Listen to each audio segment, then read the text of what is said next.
They say revenge is a dish best served cold. But what happens when the dish comes delivered in a recycling truck worth more than most people's houses? This is the story of Khalil Mansour, a self-made millionaire whose pride became his prison, and Emma Clarke, the woman who taught him that sometimes the most valuable things in life are the ones we throw away. What starts as a tale of petty revenge transforms into something nobody saw coming, least of all Khalil himself. This is a story about ego, redemption, and the shocking moment when everything you thought you knew gets turned completely upside down. Before we begin, let us know in the comments where you are watching from right now. Are you Team Khalil or Team Emma? And if you enjoy stories that keep you guessing until the very end, hit that subscribe button so you never miss our next compelling tale. The June sun beat down mercilessly on the manicured lawns of the Riverside Country Club in Westchester County, New York, where the American elite gathered for garden parties and tennis matches that decided business deals worth millions. Khalil Mansour stood in the parking lot, his Italian leather shoes crunching against the gravel as he surveyed the pristine white tent erected on the grounds. Inside the tent, his ex-girlfriend Emma Clarke was celebrating her engagement to Richard Ashford III's a trust fund baby whose greatest accomplishment was being born into the right family. Khalil's jaw tightened as he watched the valet's parking Bentleys and Maseratis. 3 years ago, Emma had walked away from their relationship, claiming she needed someone more emotionally available, someone who understood the value of things beyond dollar signs. The breakup had stung, but Khalil had thrown himself into his work, expanding his waste management empire across the northeastern United States. What started as a single garbage truck in Queens had grown into Mansour Environmental Solutions, a company that now handled recycling and waste management for half the commercial properties in New York City. But success hadn't filled the hollow space Emma left behind. And when the embossed invitation to her engagement party arrived at his office, something inside Khalil snapped. She had invited him, actually invited him to watch her pledge herself to someone else. The audacity of it felt like a slap across the face. That's when the idea came to him. If Emma wanted to flaunt her new life, her new love, her acceptance into the old money circles that had always looked down on Khalil's immigrant background, then he would remind her exactly where she came from. He would remind everyone. Khalil pulled out his phone and made a call. 20 minutes later, one of his newest recycling trucks, a massive vehicle wrapped in the green and silver colors of his company logo, pulled up to the country club entrance. The machine was state-of-the-art, worth nearly $400,000 with its advanced sorting technology and hydraulic systems. But today, it would serve a different purpose. He had the driver park it directly in front of the main entrance, blocking the circular driveway where guests were arriving in their luxury vehicles. The truck's engine rumbled, a crude mechanical growl that seemed obscene against the string quartet music floating from the tent. Khalil walked past the bewildered valet and headed toward the garden party, his custom-tailored suit drawing appreciative glances from some guests and suspicious looks from others. His dark hair was perfectly styled, his beard trimmed with precision, and his cologne, a custom blend from a parfumerie in Dubai, announced his presence before he even spoke. The tent was a wonderland of white roses, crystal chandeliers somehow suspended from the fabric ceiling, and tables draped in silk. Champagne flowed freely, and the guests, dressed in their summer finest, mingled with the practiced ease of people who had known each other since boarding school. And there was Emma. She stood near the center of the tent, radiant in a cream-colored dress that hugged her figure, her blonde hair styled in soft weave that cascaded over her shoulders. She was laughing at something Richard said, her hand resting on his arm with comfortable familiarity. Richard looked exactly as Khalil expected. Tall, conventionally handsome, with the relaxed posture of someone who had never worried about money a day in his life. Emma's eyes found Khalil across the tent, and her laughter died. For a moment, something flashed across her face, an emotion too quick to read,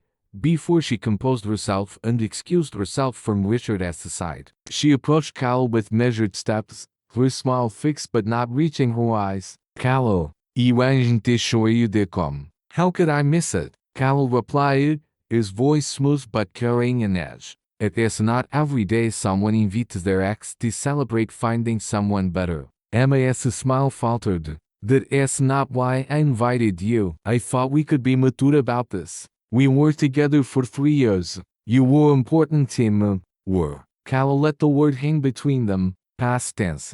I saw your truck outside, by the way. That is not my truck. That is a statement. He gestured toward the entrance with his champagne flute. I wanted to remind everyone here, that while you were all sipping imported champagne and pretending the real world does not exist, someone is to deal with your garbage. Someone is to do the actual work that keeps your pristine little world running. Emma's face pale, then flushed with anger. You brought a garbage truck to my engagement party? Are you serious right now? Recycling truck, Khalil corrected. There is a difference. And yes, I am completely serious. You wanted me here, Emma. You wanted to show me your new life. So I am showing you meaning. The life you walked away from because it wasn't good enough, wasn't classy enough. The conversation was starting to draw attention. Nearby guests turned their heads, their expressions ranging from curious to scandalized. Richard appeared at Emma's side, his face flushed with anger. Is there a problem here? Richard asked it, his voice carrying the authoritative tone of someone used to being obeyed. Khalil sized him up with barely concealed contempt. No problem. I was just leaving. Congratulations on your engagement. I am sure you two will be very happy in your bubble. He turned to walk away, satisfied with the chaos he created, when Emma's voice stopped him cold. Actually, Khalil, before you go, there is something I need to tell you. Something everyone here should hear. Khalil turned back, confused by the sudden strength in her voice. Emma had stepped away from Richard, and now she stood alone, her posture straight, her eyes blazing with an emotion he called into key to read. You think you know why I left you?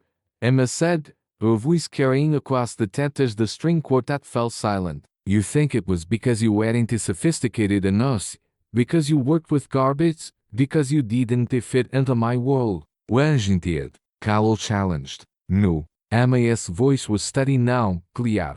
I left because you were so obsessed with proving yourself, with building your empire, that you forgot to actually live. Do you remember the night I ended things? We were supposed to go to my sister's wedding, but you canceled again, for a business meeting. It was the 15th that month you did chosen work over me, over anything that actually mattered. Khalil felt his confidence waver. He remembered that night, remembered the anger in her voice when she told him they were done. But he convinced himself it was about status, about his rough edges not fitting into her world. Emma continued, her voice softer now but no less powerful. You built an amazing company, Khalil. You should be proud. But you also built walls so high that no one could reach you. You turned everything into competition, including our relationship. And when I met Richard, yes, he came for money. But you know what else? He showed up. He remembered birthdays. He asked about my day and actually listened to the answer. He made me feel like I mattered more than a profit margin. The tent was completely silent now. Khalil felt every eye on him, felt the weight of Emma's words settling over him like a suffocating blanket. He wanted to argue, to defend himself, but the truth of her words cut too deep. And this, Emma gestured toward the entrance where the recycling truck sat. This is exactly what I am talking about. You came here today not to celebrate with me, not to show that you moved on and found happiness, but to hurt me, to embarrass me in front of my friends and family, because your ego couldn't handle the fact that I found someone else. Khalil's face burned with shame and anger. You invited me here to humiliate me, he shot back, his voice rough. You wanted to parade your new perfect life in front of me. I invited you, Emma said quietly, because I wanted you to see that I was happy. Because despite everything, I did care about you, and I wanted you to know that life goes on, and that maybe, just maybe, you could find happiness too if you let go of all this anger. She paused, and her next words came out softer, almost sad. But I can see now that you were not ready for that. You were still fighting wars that only exist in your head. Khalil stood frozen, his carefully planned revenge crumbling around him. He had come here to prove his worth, to show Emma what she had lost, but instead, she had held up a mirror, and he didn't like what he saw reflected back. Richard stepped forward, and Khalil braced himself for another confrontation, but Richard's face held no anger, only something like pity. Emma told me about your relationship, Richard said. She told me about your drive, your intelligence, everything you built from nothing. I actually admired it. My father handed me everything, and I never had to fight for anything. But you know what I realized? Having everything handed to you means you really appreciate what you do have. And I appreciate Emma more than anything in this world. He put his arm around Emma's shoulders, and she leaned into him, the gesture so natural and comfortable that it made Khalil's chest ice. You can keep your truck parked outside if you want, Richard continued. You can try to embarrass us, but all you were really doing is embarrassing yourself. We invited you here because Emma believes you were better than this. I hope she is right. Khalil felt something crack inside him. He looked at Emma, really looked at her, and saw not the girl he dated 3 years ago but a woman who had grown, changed, moved forward while he stayed stuck in his anger and resentment. She looked happy. Genuinely happy, and he realized with a sickening clarity that his presence here, his petty revenge, was the only dark spot on her otherwise perfect day. I am sorry, he heard himself say, the words coming out rougher than he intended. You were right, all of it. I was so focused on building the company, on proving that I was worthy, that I forgot what I was supposed to be working for in the first place. Emma's expression softened slightly. I never thought you were unworthy, Khalil. I just wanted you to see your own worth without needing to prove it to everyone else. Khalil nodded slowly, feeling the weight of 3 years of misdirected anger lifting from his shoulders. You'll move the truck, and you'll go. You shouldn't have come here. I definitely shouldn't have tried to ruin your day. He turned to leave, expecting that to be the end of it, but Emma's voice stopped him once more. Khalil, wait. He turned back, and Emma was holding something in her hand. She walked over to him and pressed it into his palm. It was a business card. Simple white card stuck with elegant black lettering. This is my friend Rebecca's information. She is a therapist who specializes in helping entrepreneurs deal with work-life balance. She helped me a lot after we broke up, when I was trying to figure out why I kept choosing people who called in to really see me.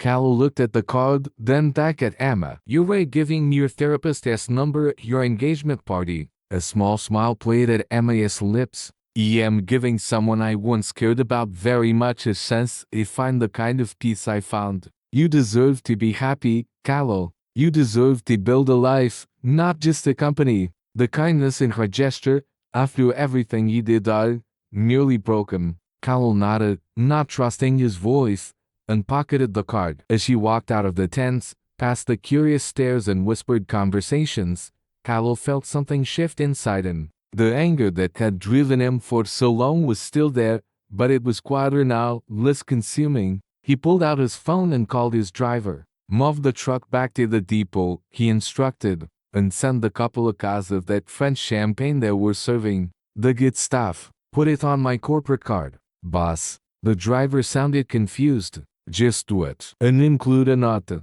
Say it is from an old friend who wishes them every happiness. Khalil hung up but stood in the parking lot for a moment, watching as the recycling truck rumbled to life and pulled away. The June sun was still blazing, but somehow the heat felt less oppressive than before. He pulled out the business card Emma had given him and read the name. Dr. Rebecca Chen, licensed therapist. Under the name was a phone number and an address in Manhattan. Khalil had built an empire by never backing down, by never admitting weakness, by always pushing forward no matter the cost. But as he stood there in the parking lot of the Riverside Country Club, he realized that maybe the strongest thing he could do was admit that he needed help. That success meant nothing if you had no one to share it with. That winning meant nothing if you were fighting the wrong battles. He got into his car, a sleek Mercedes that represented years of hard work and sacrifice, and sat for a moment before starting the engine. Through the windshield, he could see the white tent,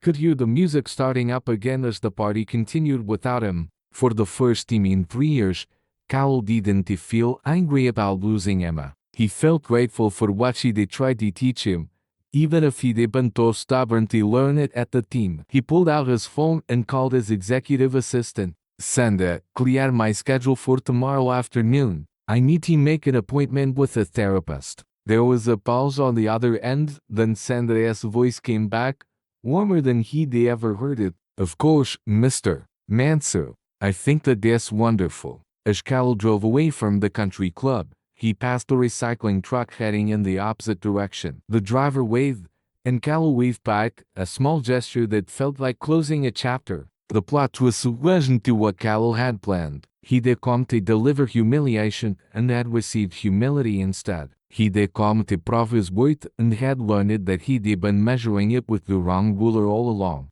He had come for revenge and had found, instead, a strange kind of forgiveness. 2 months later, Cal sat in Dr. Rebecca Chan's office, a comfortable space with warm lighting and plants that seemed to thrive despite the lack of natural sunlight. He'd been coming twice a week, peeling back layers of ambition and insecurity that he'd built up over years of fighting to prove himself. You mentioned last session that you've been thinking about what success really means to you, Dr. Chen said, her pen poised over her notepad. Cal nodded, leaning back in the leather chair. I built a company worth $50 million.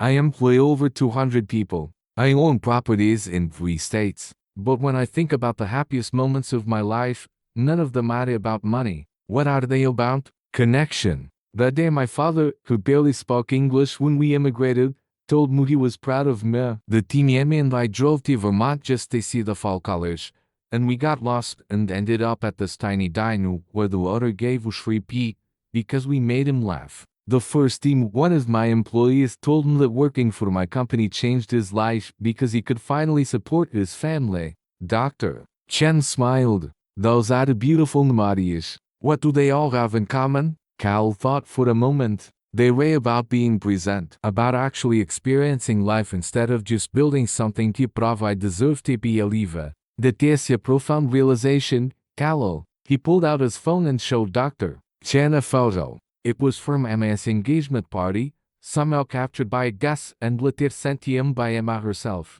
In it, Cal was walking away from the tent, his shoulders slumped, but in the background, Emma was smiling at him, not with pity or anger, but with something like hope. She sent me this last week, Cal said, with a message that said she was proud of me for doing the hard work. She said she always knew I had a in to grow. How did that make you feel? Grateful. Sad that he couldn't have been that person when we were together, but also hopeful that maybe I am becoming someone better. Dr. Chen set down her pen. Cal, growth is never too late. The fact that you were here, doing this work, proves that Emma was right about you. You do have it in you. You always did. Cal left the session feeling lighter than he had in months. As he walked through Manhattan's streets, past the restaurants and shops and the constant flow of humanity, he made a decision. He pulled out his phone and called his CFO. David, I want to start a new initiative. I want to offer full college scholarships to the children of our employees. Cover tuition, books, everything. And I want to implement a mandatory work-life balance policy. No one works more than 50 hours a week. If they need to, we hire more people. David was quiet for a moment. Boss, that is going to cost us a significant amount in the short term. I know. But we can afford it. And it is the right thing to do. Send me the projections by Friday. As Kyle hung up,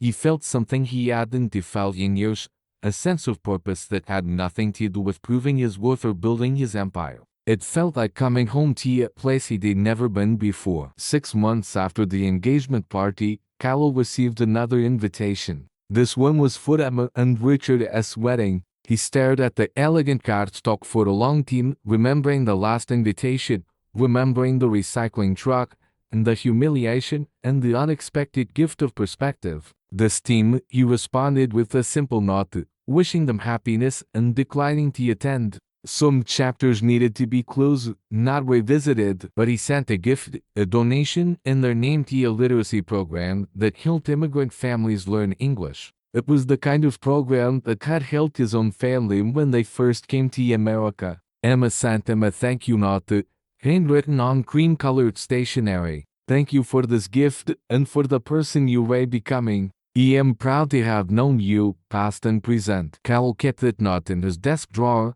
a reminder that sometimes the greatest victories are the ones where you admit defeat, and sometimes the best revenge is becoming a better version of yourself. The recycling truck incident became a story Cal told in the therapy groups he eventually started attending, a cautionary tale about ego and misplaced anger. It got laughs and knowing dads from other entrepreneurs and high achievers who had made similar mistakes. But the real story, the one Khalil carried with him, was about a woman who had been kind enough to offer help to someone who had tried to hurt her. About a moment of humiliation that became a moment of clarity. About learning that sometimes the garbage we need to dispose of isn't in the streets of New York City, but in our own hearts. Khalil never saw Emma again after that wedding invitation, but he thought of her often, with gratitude instead of resentment, with appreciation instead of anger. She had given him something more valuable than any business contract or property acquisition. She had given him a chance to change.